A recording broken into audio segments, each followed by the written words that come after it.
Welcome to the AI for Career Success podcast by Curt Robbins, where we help you get smarter than your competition. This is episode 136. I'm Fred, and I'm joined by Daphne. Hello, everyone. And today's topic, which was actually suggested by our producer, Curt Robbins, tackles a huge debate. It really is. We're asking, is AI a permanent job disruptor, a fundamental shift, or is it just, a temporary scam that's going to blow over? That is the core question, and our guide for this is a fantastic essay by Daniel Miessler. Right. The piece is called Thoughts on Doctorow's Reverse Centaur's AI Talk, and it was published on December 7th, 2025. And what's interesting is that Miessler, who's usually pretty cautious about AI, really goes after what he calls AI haters. He does. He says they're providing the worst possible guidance by basically telling people to ignore it. To just dismiss AI entirely. Yeah, the argument from some critics is that AI is just fancy autocomplete and it's bound to fail. So the advice they give to professionals is what? It's don't worry about it. You do not need to learn this as some fundamental new skill. Wow. Miessler makes a comparison, right? He does, and it's a chilling one. He says it's like telling people back in the 90s, oh, don't worry about computers, they'll blow over. Actively harmful advice for someone's career. Exactly. So let's get into the central idea here, the reverse centaur.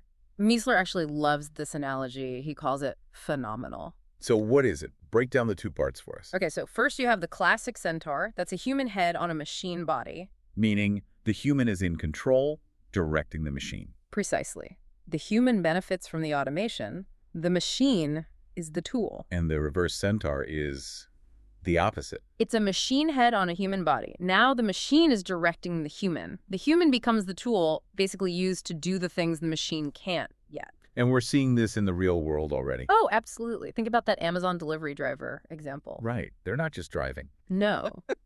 They're being watched by an AI, cameras that track their movements, their blinks. So the human is just there a little bit to bridge the gap. Exactly.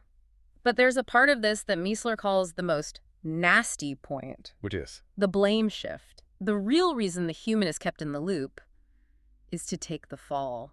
To take the blame for the machine's mistakes. That's it.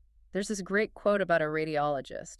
The radiologist's job isn't really to oversee the AI's work. It's to take the blame for the AI's mistakes. Wow. So your job description changes from expert to insurance policy. And that's the core observation Miessler agrees with. But where he completely disagrees is on what happens next. The conclusion that the critics draw from this. Right. And they believe this whole reverse centaur thing is unstable, that the AI bubble will burst and companies will have to scramble to hire everyone back. Miessler calls that the critic's fantasy. He does. Because it misunderstands why corporations adopt this stuff in the first place. Yeah. So let's walk through that fantasy.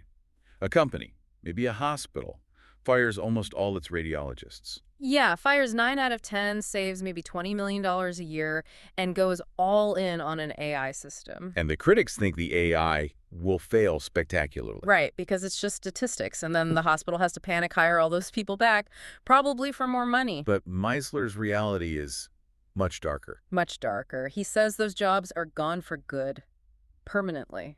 Why? What's the logic there? Because the goal for the company isn't perfection. It's cost savings. The question isn't, will the AI make mistakes? Is it cheap enough to be worth the risk? You got it. Once a company saves $20 million, they are never going back to the old expensive way. They'll just patch the AI's failures. The jobs are just removed from the business model. They're gone. And that's even before robots get good enough to do the physical parts. So the whole debate about whether the AI will fail is a distraction. The jobs are going away. Let's take a brief break for a special message from our producer, Curt Robbins. Hi, this is Curt Robbins. First, thanks for listening. I truly appreciate your support.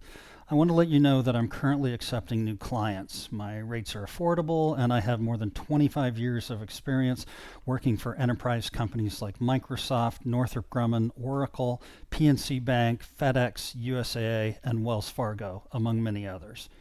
If you want to improve your IT documentation and communications, hire me. I deliver fast, know how to use AI to improve efficiency and accuracy, and love going the extra mile to satisfy my clients. Thank you for subscribing and listening. Back to you, Daphne and Fred. Welcome back to the AI for Career Success podcast. So we've established that the jobs might be disappearing permanently. That's a huge shift in thinking for anyone listening. It is, and it means the old approach of fighting against this change is, well, pointless. Miessler has some strong words for that, doesn't he? He calls it childlike thinking. He argues that opposing corporations for using AI misses the entire point. A company's purpose is to make money with the fewest resources. And AI gives them the choice to use zero human resources for a lot of tasks. Exactly. So this isn't a moral fight we can win. It's a structural change. We have to stop asking, how can we stop this? Because it's just wasting time and hurting people's careers. Okay, so if we can't stop it, what do we do? The focus has to shift. It has to shift from fighting automation to preparing for what he calls a post-labor reality. Completely uncharted territory. Totally. And this is where it gets really practical for you, the listener. Miessler lays out 6 critical questions that we all need to start asking ourselves right now. All right, let's go through them. What's the first one? Number 1, how can we get better at being human? So, doubling down on the things that aren't easily automated. Yes, empathy, nurturing relationships, perspective, complex judgment, things the AI can't really do. It's not about being a better data analyst. It's about being better at connecting with people. Okay, question 2 feels bigger.